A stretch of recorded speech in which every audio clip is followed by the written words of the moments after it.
A gente só existe porque tiveram pessoas que vieram antes de nós. Então, na verdade, essa resistência, essa mobilização sempre existiu, né? Os livros aqui mostram isso, né? Então, a gente é só fruto disso. E eu vejo dentro da pesquisa boa parte da juventude levando isso, levando esses movimentos, as ações, os projetos. Acho que isso, ao longo do tempo, foi refletido em algumas conquistas que o movimento vem tendo, depois de muita luta, né? Não porque... Depois de muita luta e... Enfim, por exemplo, que eu até então tá fazendo parte do Bloco Pretiosidade, né? E alguns anos aí, acho que 2 anos, não me engano, que foi a primeira vez que a gente conseguiu desfilar na Marechal, no carnaval, né? Que não tinha, assim, um bloco afro desfilando no centro da cidade. Então, vem conseguindo esses espaços, assim, depois de muita resistência. O bloco também conseguiu lá entrar na Câmara lá com o projeto, como é que era? Conseguiu uma emenda por dentro da prefeitura, de algumas mobilizações também.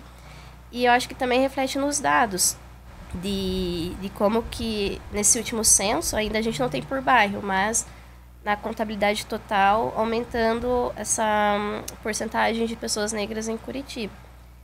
Modificou ali a porcentagem de Porto Alegre, né, que está com 26, Curitiba 24, mas em termos absolutos, a Curitiba ainda continua sendo a capital mais negra.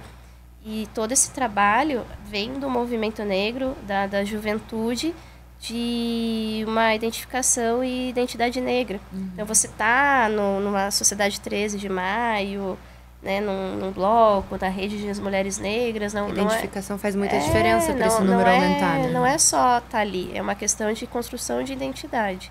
Isso é refletido nos números e cada vez mais isso vem sendo fortalecido. A juventude, né, assumindo seus traços negroides, seu cabelo, a questão da estética, que eu abordei também um pouco isso, né, valorizando e afirmando essa negritude. Então, isso é muito evidente, assim, que eu consigo identificar nessa juventude que vem crescendo ao longo desses anos, né? Eu vindo para cá, eu entrei naquele Guia Negro, que tem um perfil no Instagram, eles fazem visitas a espaços também, fazem roteiros, né, no Brasil inteiro. E eles já trouxeram outro dado, acho que também foi pelo IBGE, mas eles estavam identificando também pelo estado, pelas regiões e pelo estado, pelos estados. Eu acho que Paraná já estava com 34%, por exemplo.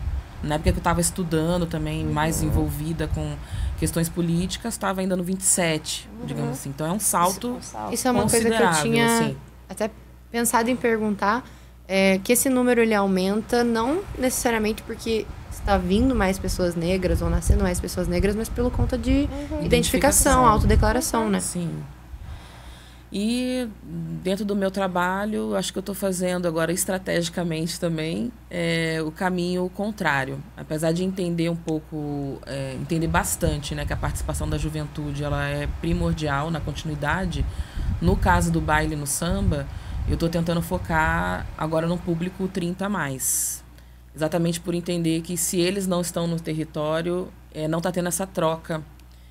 E a juventude hoje, conectada à questão cultural, musical principalmente, teve um boom muito grande de outros estilos musicais, né? Como funk, por exemplo, assim, que quando a gente for falar só de música, a gente vai falar sobre isso. Rap, vai falar trap, de música, espiritualidade, a gente vai falar dessas coisas todas aí. Mas essas outras músicas que conectam e também tem todo um arranjo que vão reproduzir sistemas rítmicos que vão falar de batidas do coração ou batidas, né, percussivas que vão trazer uma conexão maior com os tambores, digamos assim. Se a gente for conectar agora, ver as músicas que, digamos, são atemporais, digamos assim, da Black Music, hoje o funk ele é descartável, assim, né? Ele tem um impacto junto à juventude, traz um empoderamento do seu próprio corpo, de território e tudo mais, mas o funk que você escuta hoje, você não vai escutar amanhã, né? Então, hoje eu vejo a necessidade de trabalhar um pouco mais com essa galera mais velha, digamos assim. E né? o samba tem isso, porque ele é um ritmo que vai estar lá a criança, Pode estar lá o jovem, pode estar o adulto e tá o idoso, né? A dinâmica da roda, ela é aberta para todo mundo, né?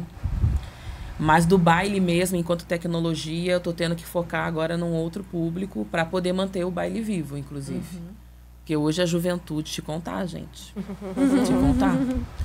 Mas para mim faz parte do processo cultural mesmo, da dinâmica cultural, né? Então eu tenho que trazer a galera mais velha de novo para poder alimentar ali também, para os jovens que chegam estarem em contato com a galera mais antiga, para que tudo continue vivo. Você tinha comentado antes do mapeamento, né? Das pessoas pretas em Curitiba. Então, a gente trouxe alguns mapas. Eu queria que você desse uma... Eu trouxe aqueles 2 mapas iniciais, que é o da população negra e da concentração de renda. Não sei se está conseguindo enxergar. Queria que você explicasse um pouquinho disso, assim, pra gente ter uma noção, sabe? Para as pessoas conseguirem visualizar também. Não sei se dá para ver bem ali pelas cores da legenda. Quando você faz o mapa, você pode usar várias classificações. Nesse caso, a gente optou de fazer ali onde está aquele amarelinho mais clarinho. Opa, acho que esse é o da renda. É o outro. Isso, que bairros que tenham de 2.500 negros, daí o amarelinho mais escuro de 2.500 a 7.000 e pouquinho, aí ele quase marronzinho de 7.000 a 20.000 e acima de 20.000. Então, por isso que ficou destacado ali o SIC, o Sítio Cercado e o Cajuru, o maior predomínio de população negra em termos absolutos.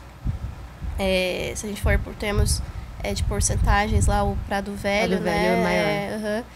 Que chega a quase 41%. Só que esses dados são de 2010, né? A gente ainda... O IBGE não divulgou os de 2022 por bairro.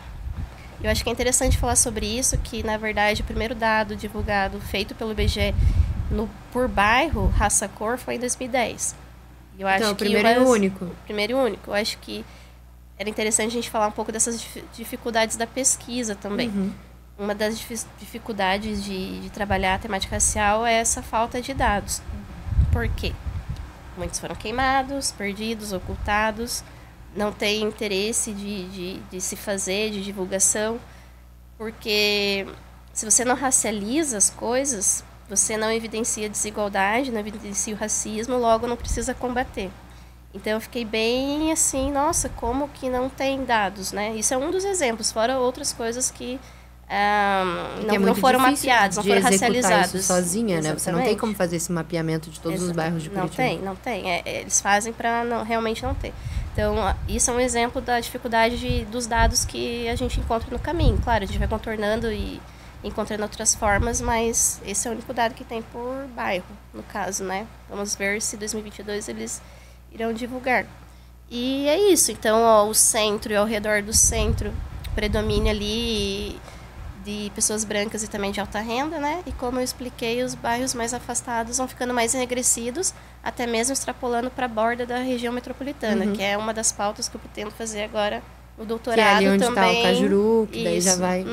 Explicar que a expulsão foi tão forte que, além disso, expulsou para as bordas da região metropolitana.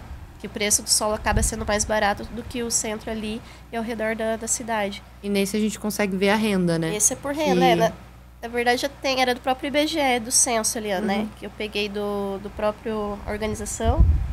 E ali é por renda, então onde está aquele vermelhinho mais escuro, de 10 a 14 salários mínimos. E ali onde está quase branquinho, né? De 2 a 3,9 salários mínimos. Então, que é a questão racial casando com a questão da renda, né? Sempre caminham juntas ali também. Então, e por isso que a gente estava falando naquela hora do plano diretor. Então, aqueles bairros ali centrais com a população mais branca e de maiores rendas que são mais atendidos pelo poder público. De diversas formas. De diversas formas, exatamente. Você estava falando, né, sobre o racismo ambiental. Então, dificilmente esses problemas urbanos vão acontecer ali onde estão aquelas camadas de 10 a 14 salários mínimos. Falta de acesso, mobilidade, saneamento, tudo, né? luz, Tudo, educação, iluminação. Está sendo recapeado ruas que já estavam asfaltadas. Agora. Exatamente.